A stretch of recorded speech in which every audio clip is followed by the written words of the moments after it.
அன்பான நண்பர்களே வணக்கம். நாம் கேட்டுக்கொண்டிருப்பது திரேந்திரா சௌந்தரராஜன் அவர்களின் சிதம்பர ரகசியம். இந்த தொடரில் சுவாரஸ்யமாக நாம் மலை லிங்கத்தை பற்றியும் சித்தர்களின் அற்புதங்களை பற்றியும் ராஜேந்திரனோட வாழ்க்கையில் ஏற்பட்டு இருக்க அனுபவங்களை பற்றியும் பார்த்துட்ருக்கோம். இப்போ ராஜேந்திரன் வீட்டில் இருந்த ஏடுகளை தூரன் சாமி காவிரி ஆற்றுல ஒப்படைக்க போகிறத பற்றி பேசிகிட்டு இருக்கும்போது ராஜேந்திரனோட அப்பா அம்மாவோட மரணத்துக்கும் ஏடுகளுக்கும் உள்ள தொடர்பை பற்றியும் சொல்லிக்கிட்டு இருக்காரு. இனி கதைக்குள். நீ அப்போ மெடிக்கல் காலேஜில் படிச்சுக்கிட்டு இருந்த, ஹாஸ்டலில் இருந்ததால் உனக்கு இங்கே நடந்தது தெரியாது என்று ராஜேந்திரனை பார்த்து சொன்ன தூரன்சாமி, உன் அப்பா அம்மா துர்மரணம் அடைய பேராசைதான் காரணம். 9வதா வந்த நபர் தங்கத்திலேயே ஒரு சிவலிங்கம் செய்ய விரும்பினார். அந்த சொர்ணலிங்கத்தை ஊரோட நன்மைக்காக அவர் வழிபட விரும்பி அதனால தான் தங்கத்தில் செய்ய ஆசைப்பட்டாரு. இப்போ இங்கே நான் உங்களுக்கு சில ஆகம ரகசியங்களை சொல்கிறேன். இதை நம்புறதும் நம்பாததும் உங்கள் விருப்பம். நீங்கள் நம்புறதை விட நம்பாமல் போகிறதுல தான் நன்மை அதிகம் என்றவரை குருசாமி சித்தர் புன்னகையோடு பார்த்தவராக, சரியா சொன்னீங்க சாமி என்றார். சாமி, இடையில பேசாதீங்க, எல்லா உண்மைகளையும் சொல்லி முடிக்கட்டும், அப்புறமா கேள்வி கேட்போம். நீங்க சொல்லுங்க சாமி, அந்த 9வது நபர் தங்கலிங்கத்தை செய்தாரா என்று மிக ஆவலாக கேட்டார் இன்ஸ்பெக்டர் அருளானந்தம். முதல்ல ஏடுகளை கேட்டப்ப திருஞான சம்பந்தம், அதாவது இந்த ராஜேந்திரனோட அப்பா, தர மறுத்தார். அவரும் மகனை மாதிரி யோசிக்கிறவராக தான் இருந்தார். மிக சரியா இந்த 21ஆம் நூற்றாண்டில் பிறந்து 1/1/2001 அன்னைக்கு தான் நான் சொல்கிற சம்பவம் நடந்தது. அந்த 9வது நபர் ஒரு சித்தர். வசிய பார்வை பார்த்தே ஏடுகளை எடுத்து தர செய்தார். நல்ல காரியத்துக்காகங்கிறதால பதஞ்சலி சித்தரும் குறுக்கிடலை, வழி விட்டார். ஏட்டோட பாட்டில் இருந்த ரகசிய குறிப்புகளின்படி சொர்ணலிங்கம் செய்ய மிக சரியா 18 நாள் ஆனது. ஏடு திரும்பவும் பெட்டியில் வைக்கப்பட்டு பரன் மேலே போயிடுச்சு. தான் செய்த தங்கலிங்கத்துக்கு முதல் பூஜை செய்தப்ப அதில் திருஞான சம்பந்தமும் ராஜாமணி அம்மாளும் கலந்துக்க விரும்பினாரு. அதே சித்தர் அவங்களும் கலந்துக்கிட்டாங்க. தங்கலிங்கத்தை பார்த்த திருஞான சம்பந்தர் ஆச்சரியப்பட்டார். அப்பதான் தன் வீட்டு மரப்பெட்டியோட மதிப்பு அவருக்கு தெரிஞ்சது. பூஜை முடிஞ்சு திரும்பும்போது பெட்டியை திறந்து ஏடுகளை எடுத்து பார்த்து நாமும் தங்களுக்கு செய்யணுங்கிற ஆசை அவருக்குள்ள பெருக ஆரம்பிச்சிடுச்சு. அதன் காரணமாக பதற்றத்தோட காரை ஓட்டவும் தான் விபத்தாகி 2 பேரும் இறந்தாங்க. தூரன் சாமி சொன்ன செய்தி ராஜேந்திரனை ஒரு உலுக்கு உலுக்கியது. அவன் அம்மா அப்பா இறந்த தேதி 18/1/2001 தான். பிரமிப்போடு தூரனை பார்த்தவன், இது எப்படி சாமி உங்களுக்கு தெரியும் என்று கேட்டான். அவர் மிக நிர்மலமாய் ஒரு அரை சிரிப்போடு பார்த்தவராக, அந்த தங்கலிங்கத்தை செய்த 9வது சித்தன் நான் தான். எனக்கு எப்படி தெரியாம போகும் என்று கேட்ட நொடி எல்லோரிடமும் விதிர்ப்பு. சாமி, ஆமாம்ப்பா, நான் தான் அந்த சித்தன். சொர்ணலிங்கம் இப்போ கூட இமயமலையில் ஓர் ஆசிரமத்தில் நித்திய பூஜையில் இருக்குது. தூரன் சாமியின் பதில் அருளானந்தத்தை தான் அடுத்து உசுப்பியது. சாமி, அந்த ரகசியத்தை தெரிஞ்சுக்கிட்டு நீங்கள் சிவலிங்கம் மட்டும்தான் செஞ்சீங்களா, வேற எதுவும் செய்யலையா? அதை மட்டும் செய்ய சொல்லி தான் என் குருநாதர் உத்தரவு போட்டார். என்ன சாமி சொல்கிறீங்க? தங்கங்கிறது இன்னைக்கு எவ்வளவு பெரிய விஷயம். 1 கிராம் விலை 2800 ரூபா, அப்படின்னா கிலோ 28 லட்சம் ரூபா. உங்கள் ரகசியத்தை வச்சு ஒருவன், அதாவது 1000 கிலோ தங்கம் செய்திருந்தா 250 கோடி ரூபா.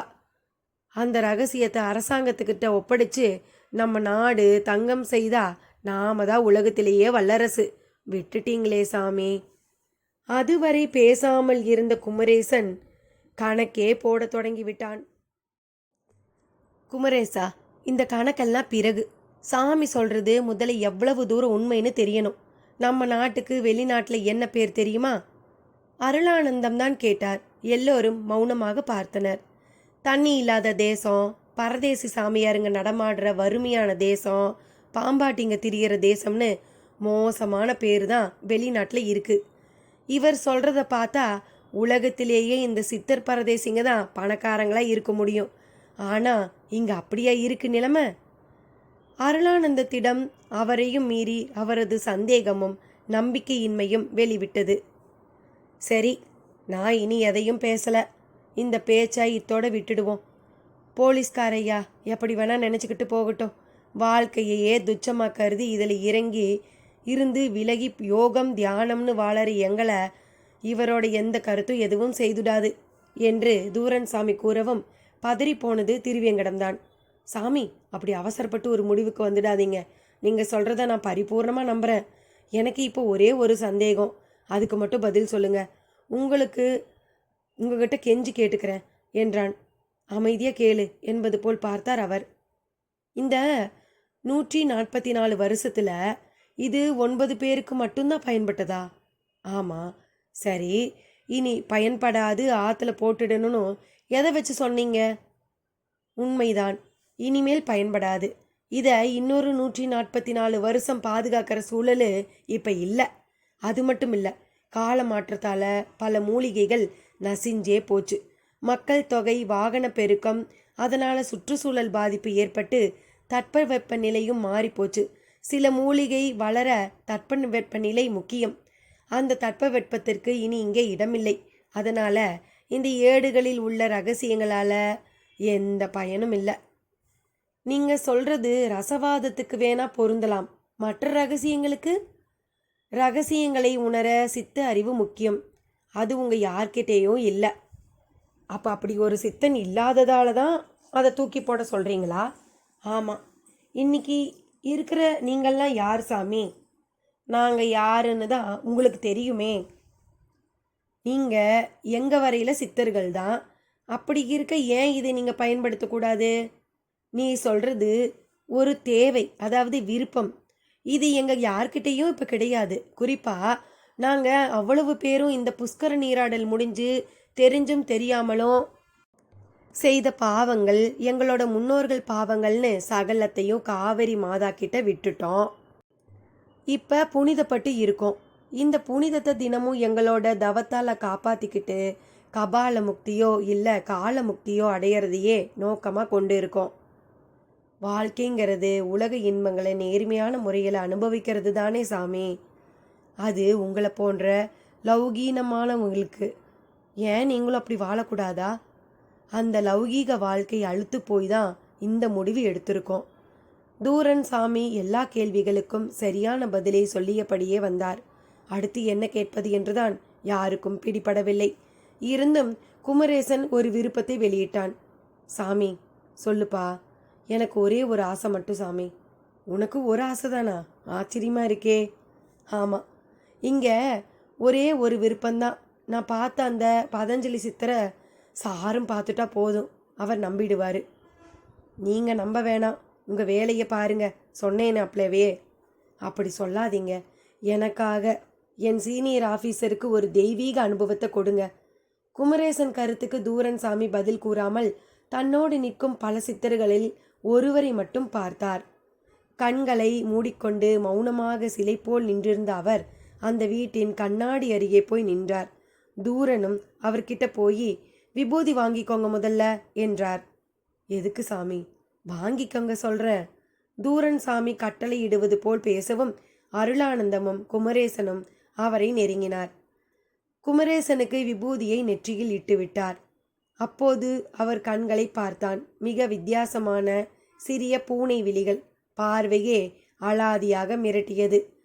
அருளானந்தமும் அந்த பார்வையை அதற்கு முன் பார்த்திராத உணர்வோடு விபூதி பூச அனுமதித்தார். அவர் கரமானது நெற்றியில் பட்ட நொடி இவருக்கு மின்வெட்டு போல ஒரு சிலிர்ப்பு. அதே சிலிர்ப்போடு திரும்பினால் பக்கவாட்டின் கண்ணாடியில் அந்த சித்தரின் தலைக்கு பதிலாக 5 தலை நாகம் படம் விரிந்து நின்று அவரையும் பார்த்தது. அருளானந்தத்திற்கு தன்மேல் ஒரு மின்னல் பாய்ந்தது போல் இருந்தது. சில நொடிகளில் பாம்பு தலைகள் மாறி சித்தரின் தலை மட்டும் தெரிந்தது. அருளானந்தத்திடம் அதன் பின் பேச்சே இல்லை. மௌனமாக இனி கேள்விகளை கேட்க மாட்டேன் என்பது போல அங்கிருந்து புறப்பட குமரேசனும் பின்தொடர்ந்தான். ராஜேந்திரனும் தெய்வானையும் உறைந்து போயிருந்தனர். ஆஷா படம் வரைய தொடங்கியிருந்தாள். அந்த படம் அச்சு அசலாக மலை லிங்கத்தை ஞாபகப்படுத்துவது போல் இருந்தது. தூரன் சாமியும் மற்றவர்களும் அதை பார்த்து புன்னகைத்தவர்களாக ராஜேந்திரனை ஏறிட்டனர். தம்பி, இந்த பெட்டியை இன்னைக்கு நடுராத்திரியில ஆத்துல விட்டுடுங்க என்றார் தூரன் சாமி. ஆத்துல போட்டா அழிஞ்சுதானே போகும், இப்படியே இருந்துட்டு போகட்டுமே சாமி என்றான் ராஜேந்திரன்.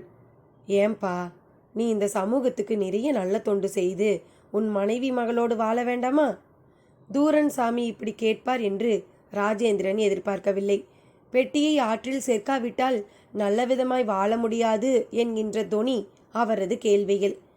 தெய்வானைக்கு அது நன்றாக புரியவும் போட்டுடுறோம் சாமி என்றாள்.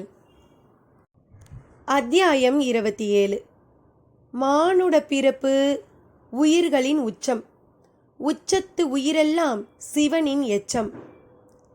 ஆற்றில் போட விடுவதாக தெய்வானை கூறவும் சிரித்தார் தூரன்சாமி. தொடக்கத்தில் ரொம்ப பயந்து போய் குழம்பினவ, ஆனால் நீதான் இப்போ ரொம்ப தெளிவான மனநிலைக்கு வந்திருக்க, இனி உனக்கு போக போக நல்ல காலம்தான் என்று பாராட்டவும் செய்தார். என்ன யோக காலமோ, என் பொண்ணை பார்த்தீங்களா என்று ஆஷாவிடம் வந்து நின்றான் ராஜேந்திரன். ஓ, உனக்கு இன்னும் தெளிவு ஏற்படலையா? எப்படி சாமி ஏற்படும்? இவளுக்கு என்ன சொல்றீங்க? இவளுக்கு என்ன குறை? இவதா பாலாவாச்சே. அதான் இப்போ என் கவலையே. இந்த வயசுக்குன்னு ஒரு அறிவும் ஆசா பாசங்களும் இருக்கும்போது அதை கடந்து பார்க்கறது, பேசுறது, படம் வரைகிறதுன்னு அவள் செயல்படுறதை எப்படி எடுத்துக்கிறதுன்னு தெரியால சாமி. நான் இந்த ஊருக்கு வரும்போது அவள் நோயாளி, இப்போ அப்படி இல்லைனாலும் அவளை புரிஞ்சிக்க எனக்கே கஷ்டமாக இருக்குது. பள்ளிக்கூடத்துக்கு போகும்போது இவளை எப்படி நடத்துவாங்களோன்னு பயமாக இருக்குது. ராஜேந்திரன் மிக யதார்த்தமாக பேசினான். தெய்வானைக்கு கூட அவன் கேட்டதில் உடன்பாடு இருப்பது போல் அவள் முகக்குறிப்பில் தெரிந்தது. தூரன் சாமி பதிலுக்கு ஆஷாவை பார்த்தபோது மலை லிங்கத்துக்கு மேல் மேகம் போல் வரைந்து அது மழை பொழிவது மாதிரி தூறல்களை வரைந்தபடி இருந்தாள். பாப்பா என அழைத்தார். அவள் கவனம் திரும்பவில்லை. பாலா என்றவும் திரும்பினாள். இங்கே நடக்கிறதையெல்லாம் கேட்டுக்கிட்டு தானே இருக்க? அதுக்கு என்ன இப்போ? உங்கள் அப்பாவோட கவலையை நீ உணரலையா? அதெல்லாம் போகட்டும், போக போக சரியாயிடும். என்ன தாயே இப்படி சொல்கிற? சரி, நான் வேணா விலகிக்கிட்டுமா? அவள் பளிச்சென்று அப்படி கேட்பாள் என யாரும் எதிர்பார்க்கவில்லை. விலகிடுமா? நீ நினைச்சா 1000 வழிகள். இவ உடம்பு உனக்கு எதுக்கு? தூரன் சாமி இப்படி சொல்லவும் ஆஷா எல்லோரையும் ஆழமாக பார்த்தாள். ஒரு சின்ன பெண் பார்க்கிற பார்வையாகவே அது இல்லை. முகபாவனையிலும் அப்படி ஒரு முதிர்ச்சி. பார்க்கும் போதே கைகளை ஆசீர்வதிப்பது போல் உயர்த்தினாள். அந்த சந்நியாசிகள் அடுத்த நொடி ஹரஹர மகாதேவ, ஹரஹர மகாதேவ என்றும் அதே ஜோரில் ஓம் சக்தி, ஓம் சக்தி எனவும் கோஷமிட்டனர். ஆஷா அந்த கோஷத்தை கேட்டபடியே சிரித்தாள். அப்படியே மயங்கி விழத் தொடங்கினாள். தெய்வானை ஓடி சென்று தாங்கி பிடித்தாள். பயப்பட வேணாம், பாலா மலை ஏறிட்டா என்றார் தூரன். ராஜேந்திரன் மலங்க மலங்க விழித்தான். டாக்டர் தம்பி, இனி இந்த வீட்டை தாராளமாக நீங்கள் விற்கலாம், இல்லைன்னா அப்படியே கூட வச்சுக்கலாம். அதிசயங்கள் நிறைஞ்சது இந்த வீடு. இது இப்படி சொத்தாக இருக்கிறதும் பணமாக மாறுவதும் உங்கள் விருப்பம். மகளும் பூரணமாக திரும்ப கிடச்சிட்டா. உங்களோட குடும்பத்துக்குன்னு பெரிய ஆசீர்வாதம் இருக்கிறதால அவளும் மருத்துவ படித்து சேவை செய்வா. நாங்களும் புறப்படுறோம். இந்த புஷ்கர காலத்தில் என்னவெல்லாம் நடக்கணுமோ அதெல்லாம் நடந்து முடிஞ்சாச்சு. நாங்கள் எங்கள் வழியில் இனி போக வேண்டியது தான். எல்லோரும் புறப்படலாமா? தூரன் சாமி கேட்க வந்திருந்த சித்தர் சாமிகள் அவ்வளவு பேரும் போகலாம் சாமி என்றனர் கோரஸாக. போலீஸ் அதிகாரிகள் குமரேசனும் அருளானந்தமும் முன்பே போய்விட்டிருக்க திருவேங்கடம் மட்டும் போகாமல் அந்த வீட்டில் இருந்தான். அவனை வழிநடத்தும் குமாரசாமி சித்தர் கூட அவர்களோடு சேர்ந்து தற்காலிகமாக புறப்பட்டிருந்தார். மயங்கிய ஆஷா மெல்ல கண் திறந்தாள். தெய்வானை மடிமேல் கிடந்தவள் கண்களை திறந்து பெற்றோரை ஒரு தினுசாக பார்த்தாள். ஆஷா, மம்மி. மம்மியா, எப்படிம்மா இருக்க? எனக்கு என்னாச்சு மம்மி? உனக்கு உனக்கு தெய்வானை என்ன சொல்வதென்று தெரியாமல் தடுமாற ராஜேந்திரனை அவளை தொட்டு தூக்கி தோளில் சாய்த்தவனாக, ஆஷா, இப்ப உடம்பு எப்படிமா இருக்கு என்று கேட்டான். ஐ ஆம் alright daddy. Why you ask like that என்று அவளுக்கே உரிதான கான்வெர்ட் ஆங்கிலத்தில் கேட்கவும் தான் அவனுக்கு உயிரே வந்தது. Deiva is very normal. Yes, Asha is very normal. எனக்கு என் பொண்ணு கிடைச்சிட்டா என்றான். திருவேங்கடம் இதை பார்த்தபடியே இருந்தான். சிறிது நேரம் செல்லவும் ஆஷாவை இறக்கிவிட்டவனாக திருவேங்கடத்தினம் வந்தான் ராஜேந்திரன். என்ன திருவேங்கடம், நீ இன்னி போகலையா? போக மனசு வரல டாக்டர். டாக்டரா, இது என்ன புது மரியாதை? சகஜமாகவே பேசு. பேச்சு வரமாட்டேங்குது. நம்ம ஊரு, அப்புறம் இந்த வீடு எல்லாமே எவ்வளவு பெரிய அதிசயங்கள் இல்லை? ஆமாம், எனக்கும் எல்லாமே கனவு மாதிரி தான் இருக்குது. இதையெல்லாம் எப்படி எடுத்துக்கிறதுன்னு தெரியலை. அது சரி, வீட்டை விற்க போகிறீங்களா இல்லை அப்படியே வச்சுக்க போகிறீங்களா? இப்போ எந்த முடிவையும் எடுக்க போகிறதில்ல. முதல்ல இந்த சம்பவங்களின் தாக்குதலில் இருந்து நான் வெளியே வரணும். பிறகுதான் முடிவு செய்யணும். அப்போ இது? திருவேங்கடம் இறுதியாக பெட்டியிடம் வந்தான்.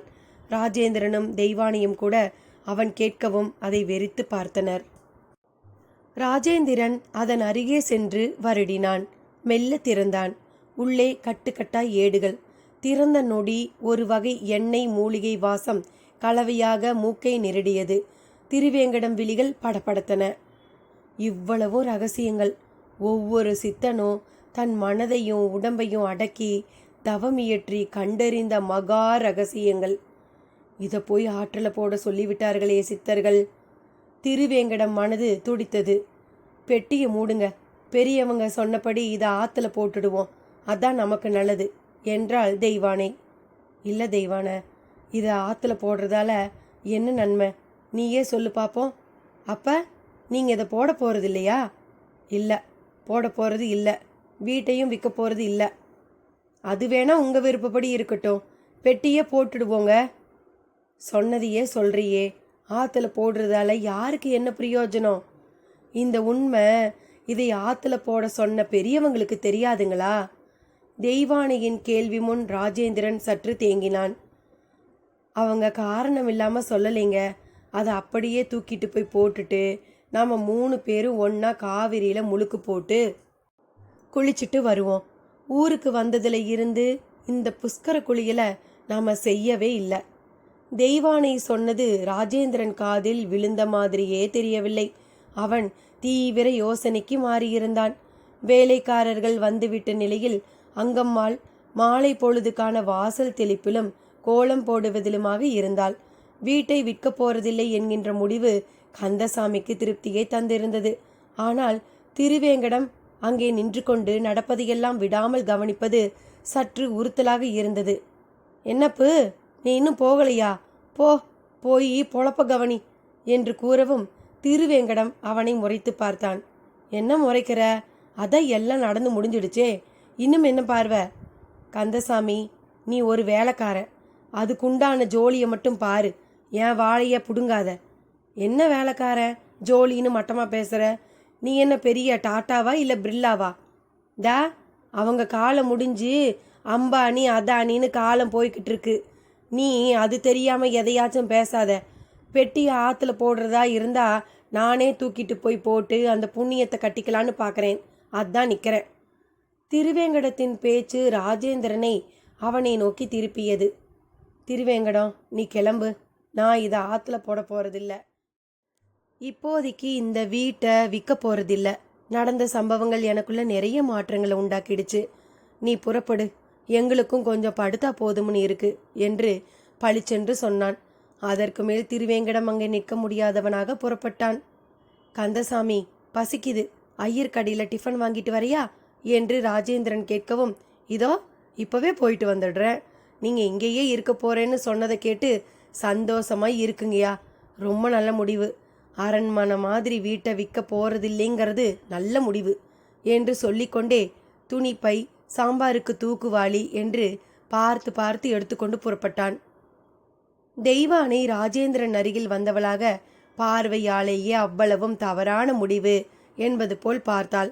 ஆஷா வெறித்து பார்த்து கொண்டிருந்தாள். தெய்வா, என்னை கொஞ்சம் தனியா யோசிக்க விடு.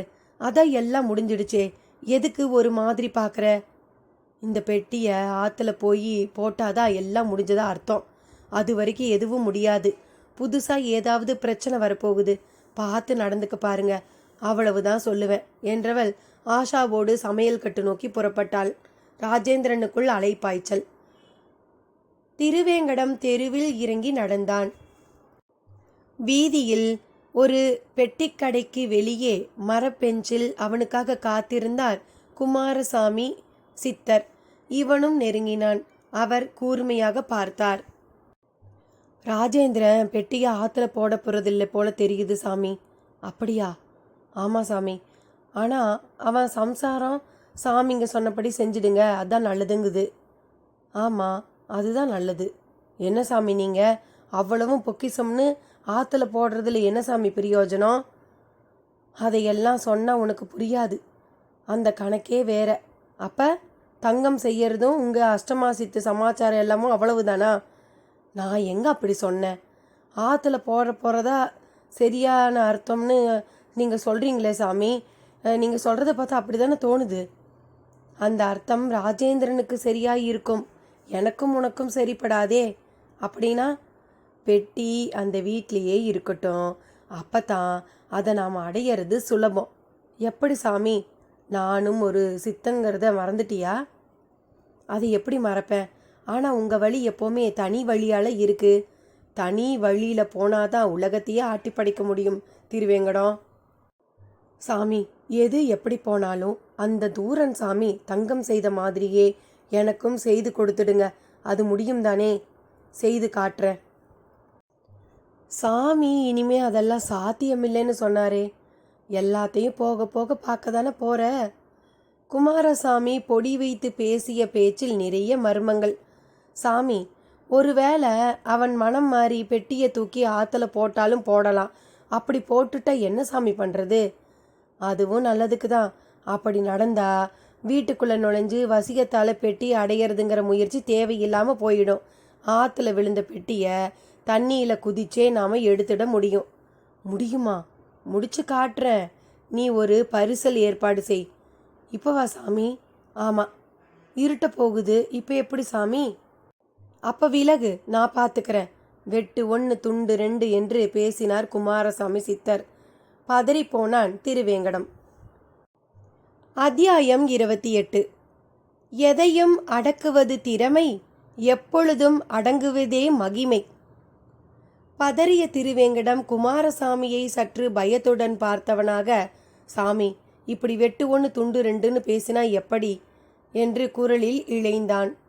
நான் சித்தன். உன்னை போல வெந்ததை தின்னுட்டு விதி வந்த உடனே செத்து போகிற கர்ம பிறவி இல்லை. அப்படித்தான் பேசுவேன். ஒரு சித்தன் கூட பழகிறவன் கொஞ்சமாச்சும் சித்தனாக போகிற நல்ல முயற்சி செய்யணும். ஐயா சாமி, திடீர்னு பரிசல் கேட்டால் எங்கே போகிறது? இந்த ஊர் காவிரியில் பரிசல் போகிற வழக்கமே கிடையாது. எனக்கு தெரிஞ்சு மேட்டூர் பக்கத்தில் பூலாங்குறிச்சியில் தான் பரிசல்கள் உண்டு. அதனால தான் அப்படி கேட்டேன். பரிசல்கள்னால் வட்டமாக தான் இருக்கணுமா? 10 வாழை மரத்தை வெட்டி ஒன்றா கட்டி தண்ணியில் தூக்கி போட்டால் அது கூட ஒரு பரிசல் தான். எனக்கு தேவை தூக்கி போடுற பொட்டியை சுமந்து வர்றதுக்கு ஒரு மிதவை வேணும், அவ்வளவுதான். இப்போ பேசுனீங்களே இது பேச்சு. இப்போவே போகிறேன். வாழை மரத்தண்டுகளை சேர்த்து கட்டி மிதவையை தயாரிச்சுட்டு அப்புறமா அடுத்த வேலையை பார்க்குறேன். ஷாபாஸ், இப்படி தான் எள்ளுன்னா எண்ணெயாக இருக்கணும். போய் வேகமாக வாழை மரத்துண்டுகளை வச்சு பரிசல் செய். கூடவே நானும் வரேன். அந்த பெட்டி இன்னைக்கு நம்ம கையில் கிடைச்சே தீரணும். குமாரசாமியின் கண்களில் ஆசை மின்னியது. அப்போ வீட்டுக்கு முதல்ல போகணும். அங்கே தான் அருவாய் இருக்கு. பரிசலாட்டம் கட்டுறதுக்கு கயிறு வேணும், அதையும் எடுத்துக்கணும். அப்போ புறப்படு, போகலாம். இருவரும் பெட்டிக்கடையை விட்டு புறப்பட்டனர். கடைக்காரன் சிந்தனையோடு பார்த்தான். மணி 7:30. தெருவின் வீடுகளில் உள்ள டிவிகளில் அந்த நேரத்திற்குரிய சீரியல்களின் டைட்டில்கள் பாடல் ஒலிக்க ஆரம்பித்தது. கந்தசாமி வாங்கி வந்திருந்த டிஃபனை தெய்வானை எவர் சில்வர் தட்டில் போட்டு சாம்பார் சட்டினி விட்டு சிந்தித்தபடியே இருந்த ராஜேந்திரன் முன்னால் வைத்து, சாப்பிடுங்க, பசிக்குதுன்னு சொன்னீங்களே என்றாள். அவளது குரலால் அவன் களையவில்லை. தீவிர சிந்தனையிலேயே இருந்தான். அதை களைப்பது போல் அவனது கைபேசியில் சத்தம். தெய்வானை எடுத்து காதை கொடுத்தாள். டாக்டர் ராஜேந்திரன்? நான் அவரோட மனைவி பேசுகிறேன். நீங்கள்? ஓ, நான் டாக்டர் பத்மநாபன் சார் இல்லையா? இதோ பக்கத்தில் தான் இருக்காரு, தரேன். அவள் தர அடுத்து அவன் ஆரம்பித்தான். Yes doctor. என்ன ராஜேந்திரன், சென்னையையே மொத்தமாக மறந்துட்டீங்களா? நாளைக்கு நீங்கள் அட்டன் பண்ண வேண்டிய ஆப்ரேஷன் உங்களுக்கு ஞாபகத்தில் இருக்கா இல்லையா? அது சம்பந்தமாக டாக்டர் ஜோசப் கிட்ட பேசினேனே, நான் போய் பார்த்துக்கிறேன்னு அவர் சொன்னார். எதனால் இப்படி ஒரு முடிவு? நான் இப்போ என் சொந்த ஊரில் இருக்கேன். இங்கே வந்து 4-5 நாள் ஆச்சு. ஆனால் 4-5 வருஷமான மாதிரி ஒரு ஃபீலிங் டாக்டர். அதுதான் சொந்த ஊருக்கு இருக்கிற சக்தி. அதுக்கும் நீங்கள் சென்னை வந்து ஆப்ரேஷனில் இறங்குறதுக்கும் என்ன சம்பந்தம் ராஜேந்திரன்? பத்மநாபன் சார், இங்கே எனக்கு ஏற்பட்ட அனுபவங்களை கேட்டால் வாயை பொழந்துடுவீங்க. இப்போ நான் ரொம்பவே குழப்பத்தில் இருக்கேன். அப்படி என்ன அனுபவம் சொன்னா தானே தெரியும். சொல்கிறேன். யார் கூடயாவது பேசினா தான் எனக்கும் மனசில் இருக்க பாரம் குறையும், ஒரு தெளிவும் கிடைக்கும். இப்போ நீங்கள் ஒன்று பிஸியாக இல்லையே? இல்லை, டிஸ்பென்சரியில் தான் இருக்கேன். கடுமையான மழைக்காலத்தால் எங்கே பார்த்தாலும் ரோட்டில் தண்ணி. அதனால் ஹெவி டிராஃபிக். வழக்கமாக வர பேஷண்ட்டு கூட வரதில்லை. அப்புறம் ஒன்றா வந்து நிற்பாங்க. அதனால் நீங்கள் தாராளமாக பேசலாம், எனக்கும் பொழுது போகும். இல்லை டாக்டர், நான் சொல்ல போகிற விஷயங்கள் அரட்டை சமாச்சாரங்கள் கிடையாது. அவ்வளவும் திகில் அனுபவங்கள். சரி சொல்லுங்க, அது திகிலா இல்லையான்னு அப்புறம் சொல்கிறேன் என்றார். ராஜேந்திரனும் சொல்ல ஆரம்பித்தான். அருகில் தட்டில் ஐயர்கடை ரவா தோசையும் வடையும் சாம்பார் சட்னியும் ஊறியபடியே அவனுக்காக காத்திருந்தன. ஆஷாவுக்கு தெய்வானை இட்லி தர அவள் சாம்பார் காரம் என்றபடியே சாப்பிட்டதை துப்பிக் கொண்டிருந்தாள். சரி, இதை தொட்டு சாப்பிடு என்று சர்க்கரையை போட்டுவிட்டு திரும்பி வந்தாள். ராஜேந்திரன் செல்போன் காதோடு கொல்லைப்புறம் போய் பேசிக்கொண்டிருந்தான். நின்று பார்த்தவளுக்கு சலிப்புதான் ஏற்பட்டது. கந்தசாமியும் மங்கம்மாளும் கூட எதிரில் நெளிந்தபடி வந்தனர். நீங்கள் இன்னும் போகலையா? இல்லைம்மா, கொஞ்சம் பேசணும் தான் காத்துக்கிட்டு இருக்கோம். பேசணுமா? என்கிட்டயா? அதான் நல்லா பேசிக்கிட்டு இருக்கீங்களே. ஐயோ, அது இல்லைம்மா, நீங்கள் இங்கேயே இருக்கிறதா இருந்தா நானே உங்கள் வேலைக்காரியை நிரந்தரமாக வந்து விடுறேம்மா, அதை சொல்லத்தான் ஆசைப்பட்டேன். ஆமாம்மா, இதுக்கு இதோட வேலை, எனக்கும் என்னோட வேலை. நம்ம வயக்காட்டை எப்பவும் போல் நானே குத்தகைக்கு எடுத்துக்கிறேம்மா. பாண்டு பேப்பரில் கண்டிஷன் எல்லாம் போட்டு எழுதி கூட வாங்கிக்கங்க. அது சரி, நாங்கள் சென்னைக்கு போகிறோம்னாலும் விடமாட்டீங்க போல தெரியுதே என்று கேட்டு சிரித்தாள். அரண்மனை மாதிரி வீட்டை வச்சுக்கிட்டு எதுக்குமா பாழா போன பட்டணத்தில் போய் கஷ்டப்பட்டுக்கிட்டு? கிருஷ்ணா தண்ணி வந்தாதான் அங்கே குழாயில் தண்ணி வருமாமே. இங்கே இனி காவேரியில் தண்ணி குறைய விரைவில்லாமல் போகும்மா. நீங்கள் வேணா பாருங்க. தெய்வானை அவர்கள் பேச்சை ரசித்தாள். அப்படியே திரும்பி ராஜேந்திரனை பார்த்தாள். அவன் நள்ளிரவில் தென்னந்தோப்பில் ஆஷாவை மையமாக வைத்து நடந்ததை சொல்லி கொண்டிருந்தான். அதை பார்த்து ஒரு பெருமூச்சு விட்டாள். ஆஷாவோ சர்க்கரை தேய்த்த இட்லியை சாப்பிட்டு விட்டு தட்டில் ஒட்டியிருந்த துணுக்குகளை விரல் நுனியில் ஒத்தி எடுத்து நாக்கில் தடவிக்கொண்டிருந்தாள். இவள்தான் முந்தைய இரவில் தெய்வமாய் காட்சி தந்தவள் என்று சொன்னால் யாரும் நம்ப மாட்டார்கள். அவர் பேசிவிட்டு வரட்டும், நாங்கள் இன்னும் தெளிவாக முடிவு எடுக்கல. இந்த பெட்டியை வேற தூக்கிட்டு போய் ஆற்றுல போடணும். கந்தசாமி, நீ வேணும்னா போய் ஐயர்கடியில் டிஃபன் சாப்பிட்டுட்டு வந்துடுறியா? அப்புறமா பேசலாம். கேள்வியோடு ஒரு 100 ரூபாய் தாளை கந்தசாமியிடம் தந்து அங்கம்மாவுக்கும் வாங்கி கொடு என்றாள். இருவரும் புன்னகையோடு புறப்பட்டனர். கொள்ளையில் டாக்டர் பத்மநாபனை ராஜேந்திரன் பிடித்து பிசைந்து கொண்டிருந்தான். ராஜேந்திரன், நீங்கள் சொல்கிறதெல்லாம் எனக்கு நம்ப முடியாததாகவே இருக்கு. ஆமாம், நான் சீரியஸாக கேட்குறேன். அந்த 5 தலை நாகம் நிஜமா? 100% நிஜம் டாக்டர். நீங்க பார்த்ததை தான் சொல்றீங்க. ஆனா ஒரு டாக்டரா கொஞ்சம் கூட ஏத்துக்க முடியல. இதுல எனக்கு கொஞ்சம் லாஜிக் இடிக்குது. என்ன லாஜிக்கு? அப்ப எதுக்கு அந்த பாம்பு இவ்வளவு வருஷம் பெட்டிய காவல் காக்கணும்? ஆத்துல போட போற விஷயத்த, அதாவது குப்பைய தூக்கி போட போறதுக்கு இவ்வளவு மெனக்கெடணுமா? டாக்டர், இதை விட லாஜிக்கா கேட்டுட்டேன். என்னை விட லாஜிக்காவா யோசிச்சு இன்ஸ்பெக்டர் அருளானந்தம் என்கிறவர் வாயை மூடிக்கிட்டே போயிட்டார்னா பாருங்க. இல்லை இல்லை, நிச்சயமா அறிவியல் பூர்வமா ஏதாவது இருக்கும். ஃபேஸ்புக், வாட்ஸ்அப்பில் இப்போ உலகம் பூரா நடக்கிற விஷயங்கள் வந்துக்கிட்டு இருக்கிறத தான் பார்க்குறோமே. கண்ணெதிரில் ஒரு உருவம் மறையிறதும், ஒரு நொடியில் ட்ரெஸ் சேஞ்ச் பண்ணுறதும், ஒருத்தர் உடம்பை ரெண்டாக வெட்டி இன்னொருத்தர் உடம்போட ஃபிட் பண்ணுறதும் எவ்வளவு பெரிய மேஜிக்கு. டாக்டர், நான் இதெல்லாம் மேஜிக் இல்லைன்னு முடிவுக்கு வந்துட்ட நிலையில் குழப்பறீங்களே. போதாக்குறைக்கு கட்டுக்கட்டாக ஏடுங்க வேற. அதை ஆற்றுல தூக்கி போட சொல்லிட்டு போயிட்டாங்க அவங்க. இல்லை, அந்த தப்பை மட்டும் பண்ணவே பண்ணாதீங்க. ஏடுகளை படிக்க தெரிஞ்சுக்கணும். ஆர்கியாலஜிஸ்ட் ஒருத்தரை உடனே கன்சல்ட் பண்ணுங்க. அப்படி யாரும் எனக்கு இல்லை டாக்டர். எனக்கு ஞாபகத்திலேயே வரல. நான் சொல்கிறேன், டாக்டர் கௌதம் பிரகாஷ், ப்ரொஃபஸர் பல்ராம் பாண்ட்ரோ, அப்புறம் நம்ம மதுரைக்கார பரிமேலழக பாண்டியர், இப்படி எத்தனையோ பேர். அவங்க ஃபோன் நம்பரை கொஞ்சம் அனுப்ப முடியுமா? இதோ ஒரு நிமிஷத்தில் உங்களுக்கு எஸ்எம்எஸ் பண்ணிடுறேன். நன்றி.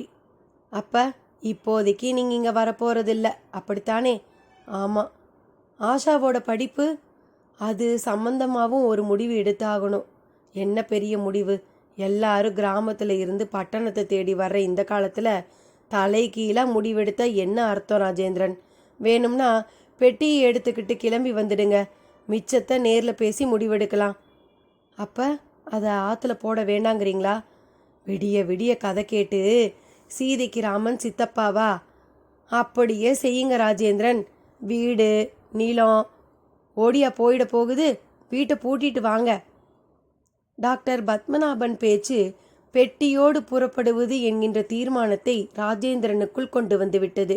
அந்த முடிவோடு கொல்லைப்புறத்தில் இருந்து உள்ளே வந்தவன் முன்னால் வெறித்தபடியே நின்றாள் தெய்வானை. தெய்வா, நம்ம நாளைக்கு காலையில் சென்னைக்கு கிளம்புறோம். என்னங்க இது திடீர்னு? திடீர்னு இல்லை, இப்போ தான் எனக்கு கொஞ்சம் தெளிவு கிடைச்சிருக்கு. எனக்கு எப்போவோ கிடைச்சிடுச்சு. உங்களுக்கு இப்போ தான்னா என்ன அர்த்தம்? ஏன் படபடன்னு பேசுகிற? கோபப்படுற மாதிரி வேறு தெரியுது. பின்ன? ஆமாம், ஃபோனில் எதுக்கு அரட்டை? அரட்டை இல்லை, டாக்டர் பத்மநாபன் கூட தான் பேசினேன். இங்கே நடந்தது எல்லாம் சொன்னீங்களா? ஆமாம். ஆனால் அவர் நம்பவே மாட்டேங்கிறாரு. மேஜிக்கோட பின்னணி மாதிரி எல்லாம் சயின்டிஃபிக் தான்னு சொல்கிறாரு. அதை அவர் என்ன சொல்கிறது? ஒரு சித்தர் சாமியே அதைத்தான் என்கிட்ட சொன்னார். எல்லாமே விஞ்ஞானந்தாம்மா, ஆனால் விளங்கினாதான் விஞ்ஞானம், இல்லைனா பொய் ஞானம்னு ஆகிடுச்சுன்னாரு. போதும், நாம் இனியும் இங்கே இருந்து மண்டையை உடைச்சிக்க வேண்டாம். பேசாமல் புறப்படுவோம். சரி, புறப்படலாம். பெட்டியை ஆற்றுல போட்டுட்டு இப்போவே கூட கிளம்புவோம். இல்லை, அதை ஆர்கியாலஜிக்காரங்க கிட்ட கொடுத்து அவங்க என்ன சொல்ல போகிறாங்கன்னு கேட்க போகிறேன். இப்படி நீங்கள் ஏதாவது செய்வீங்கன்னு தெரிஞ்சுதான் கந்தசாமி கிட்ட அதை கொடுத்து ஆற்றுல போட சொல்லிட்டேன். முதல்ல போய் டிஃபன் சாப்பிட்டு வான்னு அனுப்பினவனை திரும்ப கூப்பிட்டு எடுத்துக்கிட்டு போக சொல்லிட்டேன். அவனும் தன் சைக்கிளில் வச்சு எடுத்துக்கிட்டு போயிட்டான் என்ற தெய்வானையை வெறித்த ராஜேந்திரன் அடுத்த நொடி தெருவில் இறங்கி வேகமாக ஓட ஆரம்பித்தான். அத்தியாயம் 29. தன்னை அறியாமல் என்னை அறியவே முடியாது, என்னை அறியாமல் தன்னை அறியவும் முடியாது. அந்த இரவு நேரம் ராஜேந்திரன் தெருவில் இறங்கி ஓடுவதை பார்த்த தெய்வானைக்கு கலக்கமாகி விட்டது. மழை விட்டும் தூவானம் விடாத குறையாக இது என்ன இவர் இப்படி நடந்து கொள்கிறார் என்றுதான் தோன்றிற்று. அந்த நொடியில் அந்த வீட்டில் எளிய பூஜை மடத்தின் முன் போய் நின்றபடி சாமி படங்களை பார்த்து பிரார்த்திப்பதை தவிர அவளுக்கு வேறு வழி இருப்பதாக தெரியவில்லை. ஆசாரி வீடு. திருவேங்கடமும் குமாரசாமி சித்தரும் வந்து சேர்ந்திட ஆசாரி இப்போதும் ஒரு நகை செய்வதில் தீவிரமாக இருந்தார்.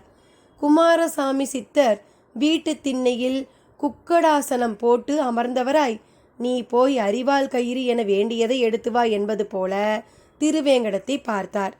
அவரை வீட்டுக்குள் அவன் அழைத்தான். உள்ள வாங்க சாமி. அதுக்கெல்லாம் நேரமில்ல, போயிட்டு சடுதியில வா என்றபடியே ஒரு சிகரெட்டை எடுத்து அதன் இருபுறமும் தட்ட ஆரம்பித்தார். சாமி, என்ன இது? என்ன சிகரெட்டு? உனக்கு சிகரெட்டு, எனக்கு இது மோகினி. மோகினியா? அவன் நெற்றியை சுருக்கினான். பேச நேரமில்ல, போ முதல்ல. அவன் அதற்கு மேல் பேசாமல் உள்ளே சென்றான். அவர்கள் பேசிக்கொண்டது ஆசாரி காதிலும் விழுந்தது.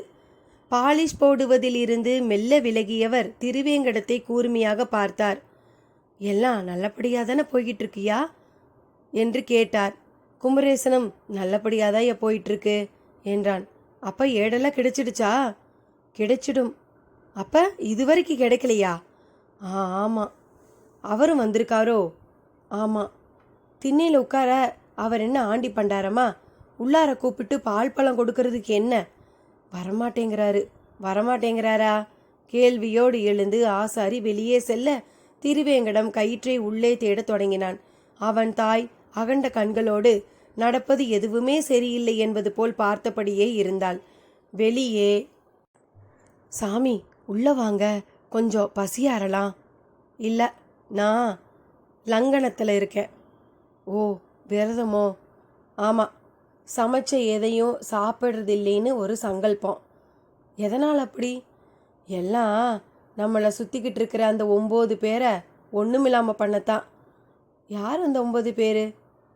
விவரித்து சொன்னாதான் உனக்கு புரியுமாக்கும் என்று மேலே நட்சத்திரங்கள் சிமிட்டும் வானத்தை பார்த்தார். ஆசாரிக்கு அதன் பின் புரிந்துவிட்டது. அவர் நவக்கிரகங்களை சொல்லியிருக்கிறார். குமாரசாமி சித்தர் புகைக்கவும் தொடங்கினார். புகையிலை வேறு வித வாடை. சாமி, இது கஞ்சாதானே என்று ஆசாரி சரியாக கேட்டார். அப்படி சொல்லாத, மோகினின்னு சொல்லு என்று திருத்தினார் குமாரசாமி சித்தர். மோகினியா? இந்திர சபையில் ஆடிக்கிட்டு இருந்த மோகினி பொண்ணுங்க 2 பேரை பிரம்மமுனி சபிக்க போய் அவங்க தானே பூலோகத்தில் புகையிலையா கஞ்சாவா பிறந்திருக்காங்க. ஓ, அப்படி ஒரு கதை இருக்குதா?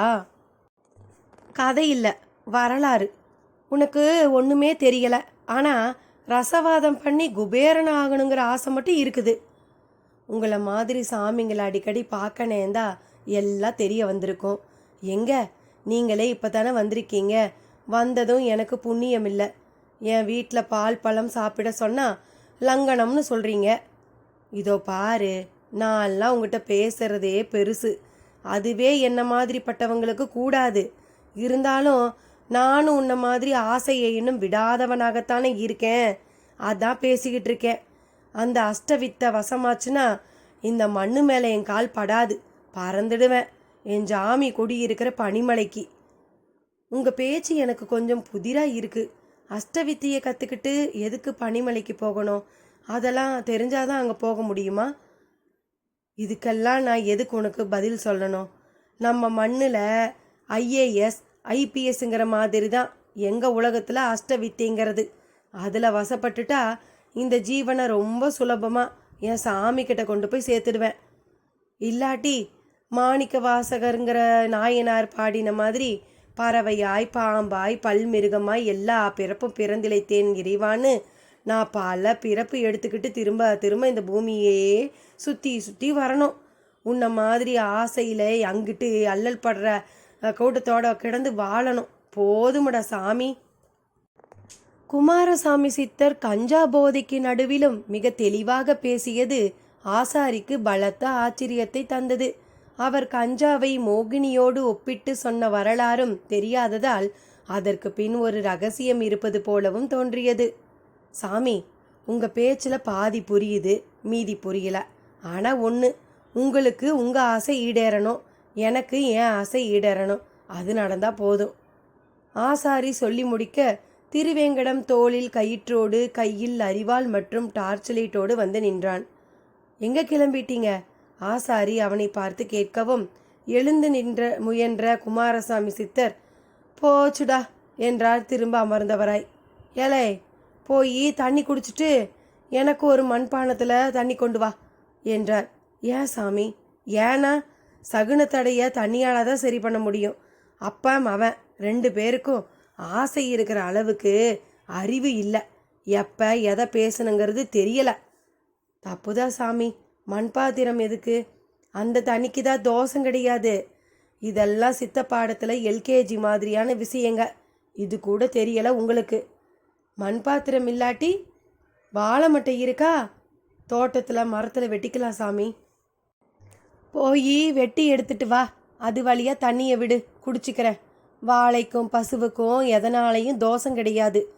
கோவிலிலும் பசு உடம்பிலும் ஒன்று. அதுலேயும் அது சிதம்பரம் கோயில், பாளையோ சிரஞ்சீவி. புதுசாக இருக்குதே நீங்கள் சொல்கிற தகவல்கள். வயிற்றை கழுவுறதுக்காக வாழ்ந்தால் எல்லாமே புதுசாக தான் தெரியும். பசியை ஜெயிக்க வாழ்ந்து பாரு, நம்மளை சுற்றி எவ்வளவு அதிசயமோ ரகசியமோ இருக்குன்னு புரியும். உங்கள் உபதேசங்களை பதிவு பண்ணி வச்சுக்கிட்டா வருங்காலத்தில் பல விஷயங்களுக்கு பயன்படும். கொஞ்சம் விபரமாக சொல்கிறீங்களா? இதோ பாரு, எதையும் உபதேசம் பண்ணுற நிலையில் இப்போ இல்லை. அங்கே பெட்டி அவன் ஆற்றுல போட்டு அதை அடிச்சுக்கிட்டு போயிட்டா அம்புட்டு தான். நான் எதுக்காக இந்த ஊருக்கு வந்தேனோ அது வீணாயிடும்.